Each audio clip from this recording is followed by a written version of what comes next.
sa ating SPMT Educational Series. At kung okay kayo, ay pwede ba kayong mag-thumbs up? Okay, very good. At alam kong excited na kayo sa ating educational series ngayon. At excited na ba kayo sa ating new topic ngayon? Okay, mabuti. Ngayon, tatalakayin natin ang isang napakahalagang paksa. Ano kaya ito? Ito ay ang mga isyong pangkapaligiran. Baka iniisip mo paulit-ulit na lang yan sa balita. Pero, tanong ko lang, maiintindihan ba talaga natin kung ano ang ibig sabihin nito? At alam ba natin kung paano tayo naapektuhan nito araw-araw? At yan ang ating malalaman sa ating diskusyon ngayon. Kaya welcome sa episode 1, ano ang mga issue at hamong pangkapaligiran.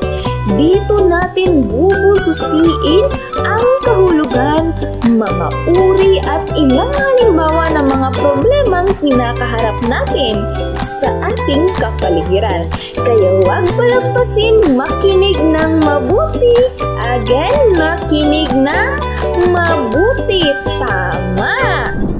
At ngayong episode, pag-uusapan natin kung ano ang kahulugan ng issue at hamong pangkapaligiran.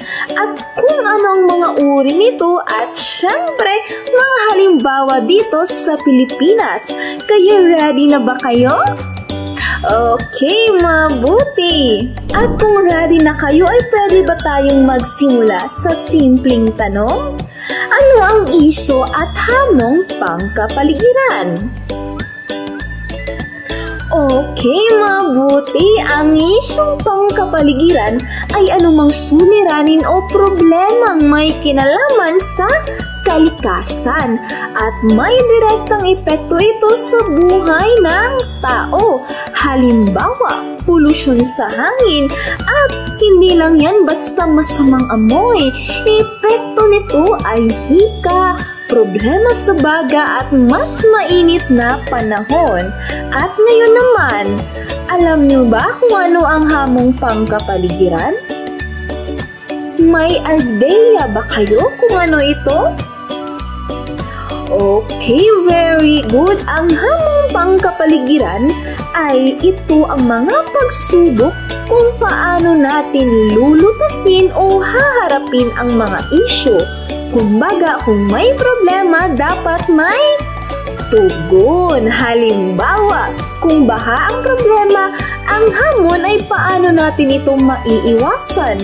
Magtatayo ba tayo ng drainage o maglilinis ng estero?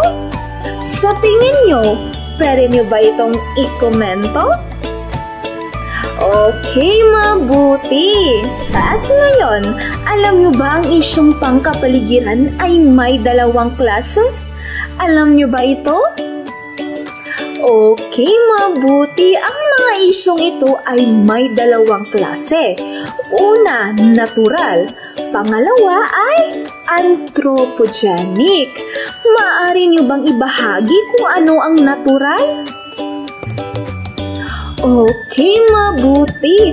Ang natural ay yung kalamidad o sakuna na gawa ng kalikasan, katulad na lamang ng lindol, bagyo, at pagbaha dahil sa malakas na ulan. Wala tayong kontrol dito, pero pwede tayong maging handa. Ang anthropogenic, alam nyo ba kung ano ito? Okay, mabuti. Ang anthropogenic ay medyo komplikado pakinggan, pero ibig lang sabihin nito ay gawa ng tao. Ito yung mga issue, bunga ng kapabayaan o maling gawain natin sa kapaligiran, gaya na lamang ng polusyon sa hangin at tubig, illegal logging o pagputol ng puno at pagtatapon ng basura kung saan-saan. Kung iisipin mo, mas marami sa mga issue ngayon ay hindi lang basta gawa ng kalikasan, gawa na rin ng mga tao. Para mas malaman talaga natin kung ano ang isyong pangkapaligiran, ay titignan natin ang ilang halimbawa dito sa ating bansa, sa Pilipinas. Kayo, may idea ba kayo kung ano ang isyong pangkapaligiran ikinahaharap natin ngayon? Okay, mabuti. Una na dito ang polusyon sa hangin, lalo na sa Metro Manila. Sa dami ng sasakyan at pabrika araw-araw, puro usok at alikabok ang nalalanghap natin. At alam nyo ba, apektado din dito ang kalusugan, lalo na sa bata at matatanda. Gusto nyo ba yon? Bawat hinga natin ay may kasamang usok? Okay, syempre hindi. At ang pangalawa ay pagbaha. Kapag umuulan, maraming lugar ang hindi madadaanan. Bakit nga ba? Kasi barado ang mga kanal, punong-puno ng basura. Sa halip na dumaloy ang tubig, naiipon ito at bumabalik sa kalsada. At ang pangatlo ay ang pagkaubos ng kagubatan. Sa ibang bahagi ng Pilipinas, makikita mo talaga ang mga bundok na halos kalbo na dahil wala ng mga punong, sumisipsip ng tubig at madalas na rin ang landslide. At ito ang mga isyong hindi lang natin naririnig, nakikita at nararanasan din natin. At kung hindi tayo kikilos, baka mas lumala pa ang mga epekto nito sa hinaharap. Kaya tanong ko, hanggang kailan tayo kikilos? Ngayon, gusto ko naman kayong tanungin. Magkakaroon tayo ng mini activity or mini challenge. Kumuha kayo ng papel at sagutan ito. Unang tanong, magbigay ng 3 isyong pangkapaligiran sa inyong barangay. Pangalawang tanong, sabihin kung ito ba ay natural o gawa ng tao. At ang pangatlo ay maaari nyo bang imungkahing solusyonan ang bawat isa? O ibahagi ang mga solusyong nais nyong mapalaganap sa ikinahaharap na isyong pangkapaligiran sa inyong barangay. Simple lang, di ba? Pero mahalaga. Dahil kung hindi natin alam ang problema, paano tayo makakatulong sa solusyon, di ba? At kung okay lang, maaari nyo bang ibahagi ang inyong sagot sa comment section? Gusto naming marinig ang inyong mga opinion. Okay, very good. Tara na at simulan natin. Wow, mahusay at nasagutan nyo ng tama ang mga tanong. Pwede nyo bang bigyan ng 3 palakpak ang inyong sarili?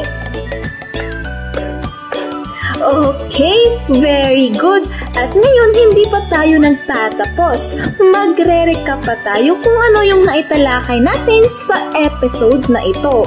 At ang natutunan natin ay ang isyong pangkapaligiran ay problema sa kalikasan na may epekto sa tao.